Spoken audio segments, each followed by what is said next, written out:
Hoy día te hablo todo sobre epilepsias. Empezamos. ¿Qué tal amigos? Yo soy Edelvid Alonso Aldevilla, yo internista, y en esta oportunidad te traigo otro tema sobre medicina. Acompáñame. Te hablo sobre el panorama en general de las epilepsias. ¿Qué es la epilepsia? Es un trastorno neurológico, o sea, suele afectar a las neuronas, que son las células que están en el cerebro y comandan todas nuestras actividades neurológicas. Es un trastorno neurológico que consiste en que el paciente presenta convulsiones recurrentes. Presenta una convulsión, calma, luego de algunas horas, días, aparece nuevamente otra convulsión y esta está asociada por una actividad eléctrica anormal a nivel de esas células nerviosas llamadas neuronas. Mira, desde el punto de vista de la epidemiología, afecta a nivel mundial a más de 65 millones de personas y uno de cada 26 experimentará en su día, por algún motivo, por algún motivo, una convulsión. Entonces es bastante frecuente en realidad. ¿Y cómo se clasifica estas epilepsias? Va a clasificarse de diferentes formas. Acá una clasificación muy concisa. En aquella que no está provocada o que no se sabe la causa o el motivo de la convulsión. A esa se llama, dentro de esta clasificación, no provocada, sin causa clara. O las provocadas, aquellas que están relacionadas con eventos específicos. Por ejemplo, un traumatismo cráneoencefálico. El trauma de por sí puede generar una convulsión o una epilepsia. Y como ejemplo, acá también te pongo las infecciones, sobre todo las infecciones del sistema nervioso central. Pueden generar también convulsiones y posteriormente epilepsia. Ahora, las causas, o sea, la lista de hechos que pueden condicionar una epidemia, pero además los factores de riesgo, o sea, esos condicionantes que aumentan el riesgo de padecer convulsión o epilepsia. Dentro de las causas, entonces, la influencia genética. ¿Qué significa esto? Hay algunos genes que están más o menos reconocidos que pueden condicionar la presencia de cuadros convulsivos o epilépticos. También otra de las causas es el traumatismo cráneoencefálico. ¿En qué consiste esto? Un golpe intenso a nivel del cerebro puede condicionar la presencia de focos epileptógenos, o sea, puntos de inflamación tan severa a nivel de esas neuronas que va a generar convulsión. Factores en el cerebro. En el cerebro pueden haber modificaciones estructurales, desde malformaciones arteriovenosas, desde malformaciones en el desarrollo del cerebro, una isquemia o una disminución del flujo sanguíneo, una neoplasia, un cuadro degenerativo. Todos estos pueden ser factores que sean causa de una epilepsia. Las infecciones que ya habíamos comentado, las infecciones del sistema nervioso central, pueden condicionar también epilepsia. Las lesiones antes del nacimiento, cuando el bebé se está formando, pueden haber estructuras que no se forman adecuadamente y esto puede condicionar epilepsia, puede condicionar convulsiones.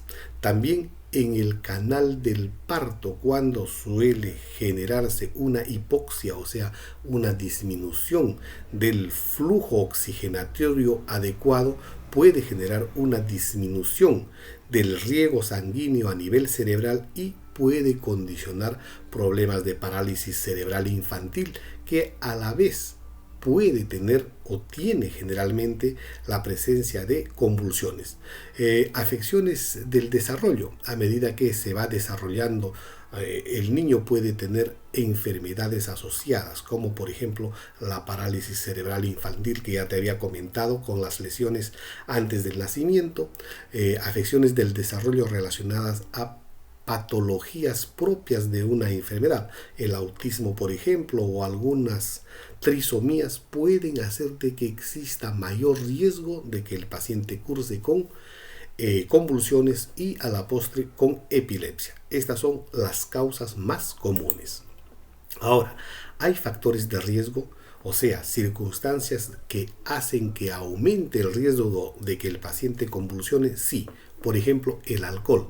El alcohol en una persona que de por sí convulsiona, la ingesta de alcohol hace que aumente el riesgo de que el paciente convulsione.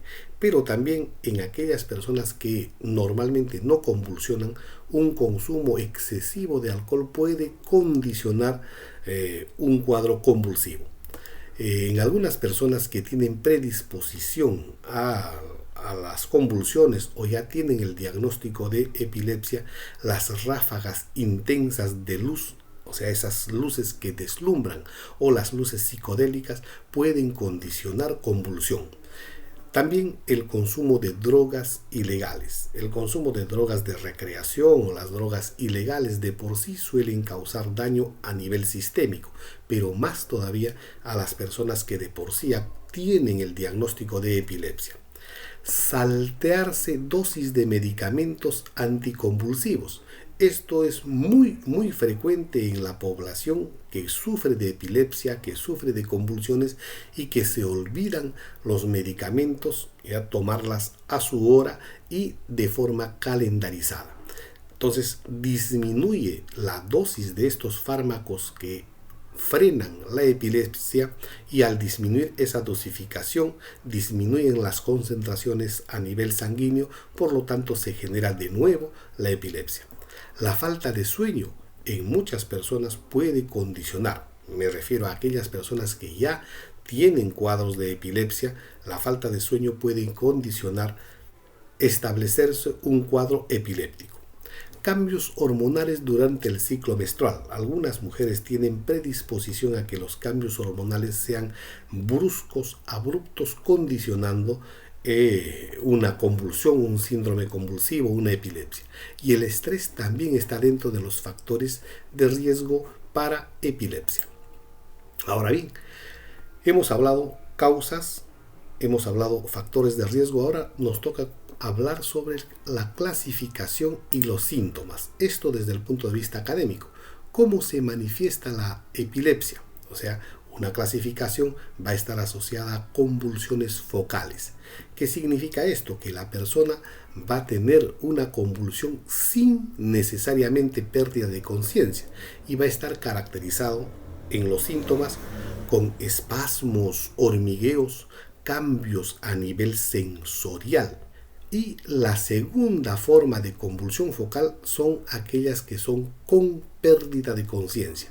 Y estas se acompañan de movimientos repetitivos, desconexión con la realidad y probablemente en ambas circunstancias va a tener un periodo de recuperación que se llama postconvulsivo o postictal. Esto dentro de las convulsiones focales, o sea, no existe una convulsión generalizada. Por otro lado, hay otra forma de manifestación de la epilepsia con convulsiones generalizadas, o sea, todo el cuerpo suele tener movimientos tónicos, ¿ya? Tónico significa que los músculos se pueden poner muy tensos, muy contracturados. Clónicos, cuando existe movimientos espasmódicos de todas las extremidades. Puede haber la combinación de ambas, tónico-clónica, o sea, una contractura de los músculos, pero a la vez va a haber flexión y extensión de las articulaciones de forma espasmódica descontrolada. Pueden haber también dentro de estas convulsiones generalizadas otras formas como ausencias, se les llama crisis de ausencia. Es una persona que bruscamente se desconecta de la realidad sin necesariamente presentar movimientos convulsivos. También hay convulsiones generalizadas mioclónicas, aquellas en las que predomina la movilización de esos músculos y las contracturas asociadas, y las convulsiones generalizadas atónicas, sin un tono o una disminución del tono en el cuerpo, ya que hace de que estas personas, además de poder perder la conexión con la realidad, pueda estar flácida su musculatura. Ahora, además de todas estas características relacionadas a qué es lo que se evalúa en el paciente, qué es lo que tiene el paciente, hay síntomas adicionales, como los cambios de humor, el déjà vu, la rigidez muscular, etcétera, que pueden acompañar al cuadro convulsivo o pueden ser premonitorias para que se inicie el cuadro. ¿Cómo se llega al diagnóstico? ¿Ya? Va a depender mucho en realidad, ¿ya?, de cómo es el cuadro. Es por eso y es muy importante que la evaluación por un médico capacitado se realice en base a una interrogación muy minuciosa, o sea, una anamnesis minuciosa, pero a la vez una evaluación neurológica y una evaluación global muy prolija. ¿Para qué? Para que se pueda tener una idea bastante aproximada de si es o no epilepsia, las causas probables e incluso establecer una terapéutica y un pronóstico correspondiente. Además de ello, van a haber pruebas que son muy necesarias para definir el diagnóstico de epilepsia. El electroencefalograma, que suele detectar, ¿ya?, las ondas cerebrales anormales. Es un registro entonces de la actividad eléctrica a nivel cerebral, y estas van a generar ondas específicas que el neurólogo, el médico capacitado, va a definir que son cuadros anormales de irritación nerviosa. ¿Qué más nos va a servir? Las imágenes son fundamentales. Cuando sospechamos o queremos definir causas de la epilepsia, además del electroencefalograma, que de por sí me indica si hay o no anormalidad en la actividad eléctrica, la resonancia magnética, el PET o la tomografía van a servir para definir si hay alguna estructura dañada a nivel cerebral, alguna masa, alguna isquemia, alguna disminución de las estructuras que componen el encéfalo, etc. Y de la misma forma, si es que existen muchas dudas, si es que existe sospecha, las pruebas genéticas son importantes en casos sospechosos de origen hereditario. ¿Qué más? Se debe hacer un diagnóstico diferencial. Entonces a eso se llama diferenciación de otras condiciones. Algunos tipos de migraña pueden hacer parecer que el paciente esté cursando con epilepsia o con trastornos convulsivos. También algunos trastornos psiquiátricos pueden hacer pensar que el paciente está con un cuadro convulsivo o con una epilepsia. Que es importante también rescatar para los diagnósticos diferenciales y para poder definir si es o no epilepsia. Bueno, la epilepsia, acá yo debo hacer una consideración. La epilepsia se diferencia del cuadro convulsivo o de una convulsión en sí cuando esta es recurrente. O sea, epilepsia implica cuadros convulsivos recurrentes. Para eso es el que se tiene que hacer un registro de las convulsiones, la frecuencia, duración, factores desencadenantes, si hay o no pérdida del sensorio, si hay rigidez o no, si hay movimientos tónicos, clónicos, si hay ausencias, si se muerde o no la lengua, si hay pérdida de la orina o de las heces de forma espontánea y sin que se dé cuenta el paciente. Todas estas circunstancias van a permitir que el especialista haga el diagnóstico de epilepsia. El tratamiento va a ser fundamental que lo evalúe el especialista, el médico capacitado al respecto. ¿Para qué? Para que sea óptimo y no genere muchos problemas, muchas reacciones adversas. Dentro de las opciones de tratamiento, la primera opción es un medicamento anticonvulsivante. Pueden ser de muchas formas farmacológicas. Estas, desde el punto de vista de la vía oral, se debe de brindar. Las dosificaciones te lo brindará el médico especialista. Mira, controlan las crisis en un 70% de los casos. Ahora, si pese al tratamiento anticonvulsivante que se ha instaurado, pese a la dosificación correspondiente, pese al aumento de la dosis o incorporar otros medicamentos anticonvulsivantes, persiste la convulsión, probablemente una cirugía estará indicada. ¿En qué pacientes? Está indicada en epilepsias focales pero refractarias, aquellas que no mejoran con el tratamiento farmacológico. ¿Hay algunas terapias alternativas? Sí, la estimulación del nervio vago o una dieta cetogénica, todo esto tiene que evaluar tu médico tratante, el médico especialista. Hay algunas innovaciones, sí, hay dispositivos neuroestimuladores, estimulación magnética, etcétera, que está en estudio. Así que, para resumir, las opciones de tratamiento: medicamento anticonvulsivantes y cirugías en los casos en el que haya refractariedad al tratamiento.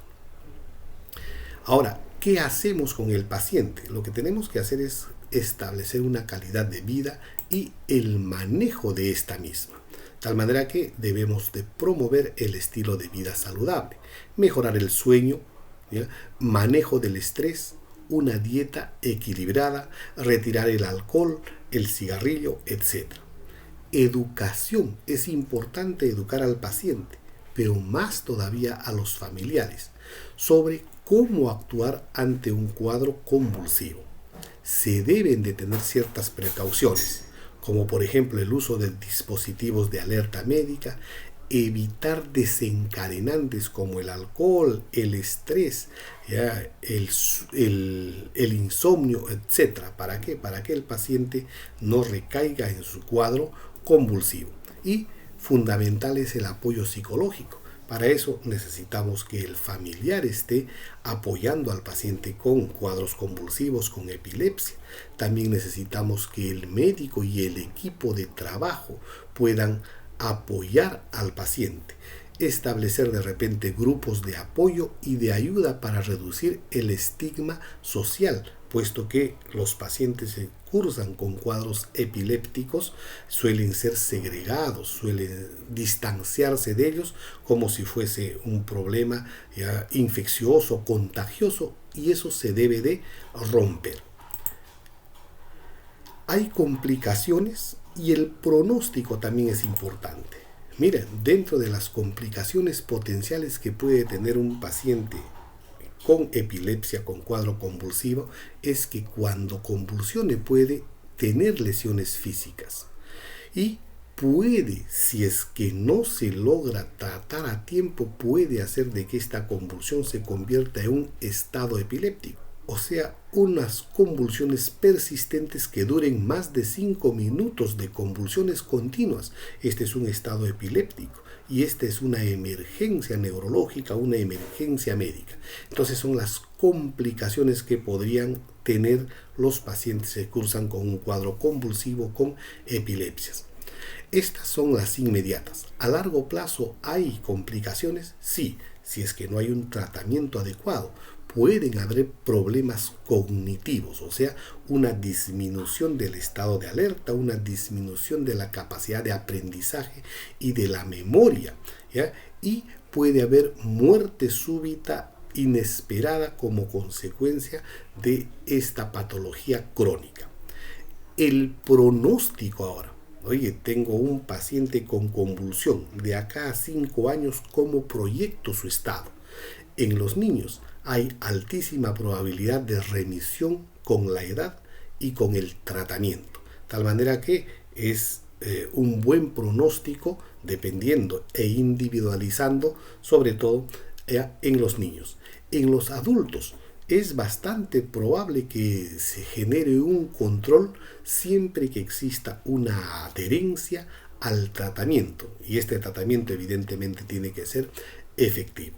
Entonces, ¿en qué casos el pronóstico será malo? Cuando existan problemas estructurales a nivel cerebral, y en los adultos cuando existan problemas infecciosos, cuando existan problemas neoplásicos, cuando existan problemas degenerativos. Por lo demás, el pronóstico va a ser bastante propicio, sobre todo para los niños y para los adultos que tengan una adherencia adecuada al tratamiento. Muy bien amigos, eso es todo por hoy. Espero que te sirva. ¿Ya? Nos vemos en el próximo vídeo. Tenga un grandioso día.